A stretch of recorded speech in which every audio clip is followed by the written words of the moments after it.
Sometimes when we hear the invitation to do a practice like focused attention, this can actually be very anxiety-inducing.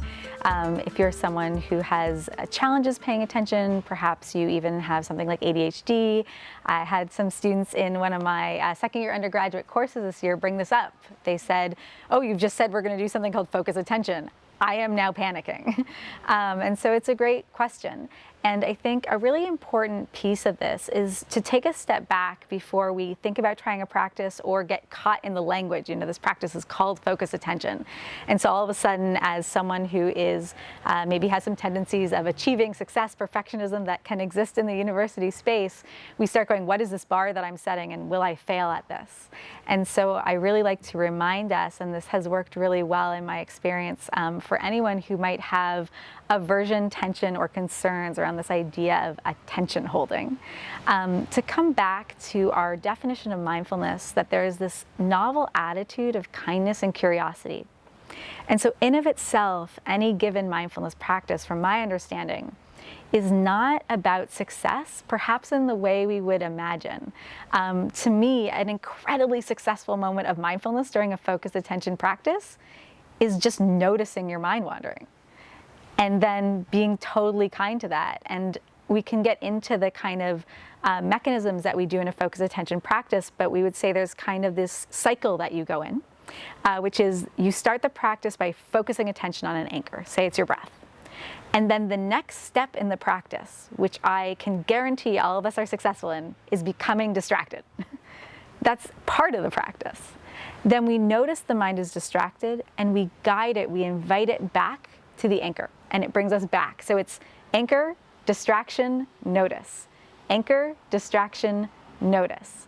And in this way, we can begin to train the mind to come back in a very gentle way, because we are not angry at ourselves when we become distracted. And so in fact, we may, if we aren't someone who has a lot of capacity or regulation for attention, and this can be me on any given day, particularly if I have a lot of projects. There might be some days where my mind calms and I spend a lot more time in the anchor, and that can have some really specific benefits from a neurobiological perspective around giving our minds some time to be at ease. That's a gift we give ourselves, to be still like that. But there may be days, or just based on our capacity, where the cycle's very active. And that can still be really successful because we start to observe our thoughts. We come out of that practice, maybe we don't feel perfectly calm and at ease, but we know my mind is really busy today. There's something to take care of that here. And so I like to think of a mindfulness practice as an experiment. If we pour in the chemicals and get the solution we want, awesome.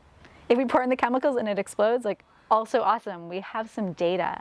And so it is a bit of a different way of thinking, of having an attitude, which is not success is remaining perfectly still and focused, but that success is just spending time with my mind, giving it care, and as often as possible being with the anchor.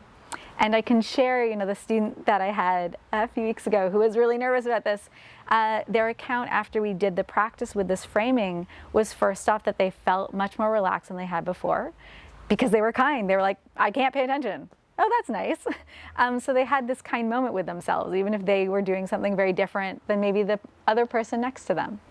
And then also that because they didn't have that pressure, they actually found themselves focused a little bit more. And so, not to put pressure, any given day we might wind up on a different end of what a practice does, but to say the invitation of mindfulness is to spend kind and curious time with ourselves, not to perfectly empty our mind and focus. And the direct connection we want to make is spending some time with my eyes closed, focused on an anchor over here, builds these neural connections for noticing where my mind is and guiding it back. And that's something we take away with us. So if you go to the gym and work out, you don't only have those muscles while you're in the gym, right? Your body is impacted beyond that. And so that's what we want, to make that connection. And the other point to add to this is also sometimes we come into a practice thinking, I'm going to focus and then feel calm and happy. And yet, if part of mindfulness is awareness of what's happening inside and around us, then if I pause and let's say I'm very anxious about something that day, or I am having a difficult week, if I stop and notice what's happening, it may be that I actually feel a greater sense of distress.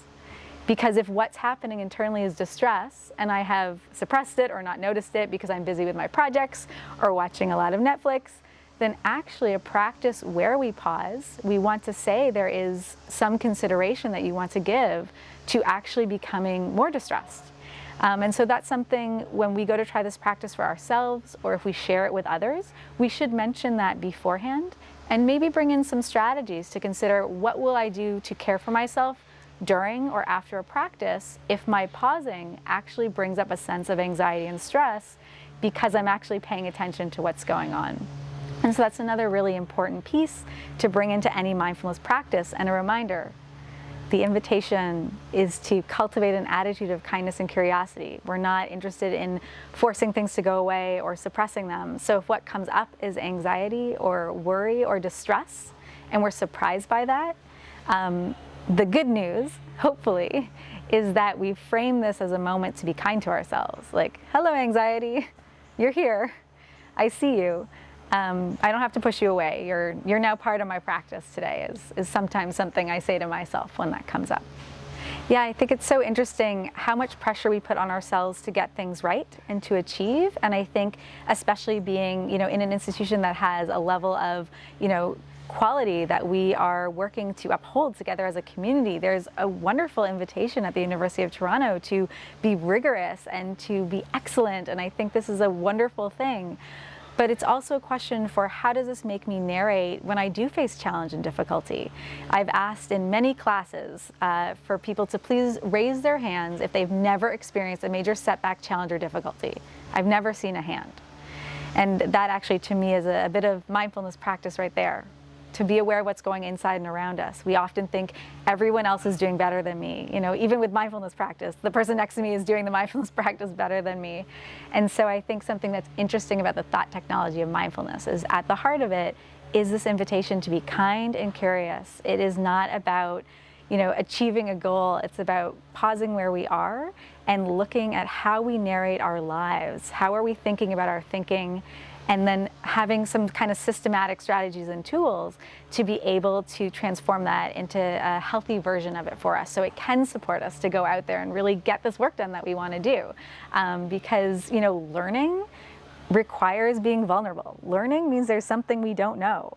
And so to be in a space where we're constantly open and vulnerable, but then we feel like we have to get the perfect grade or do it all perfectly, can be really exhausting.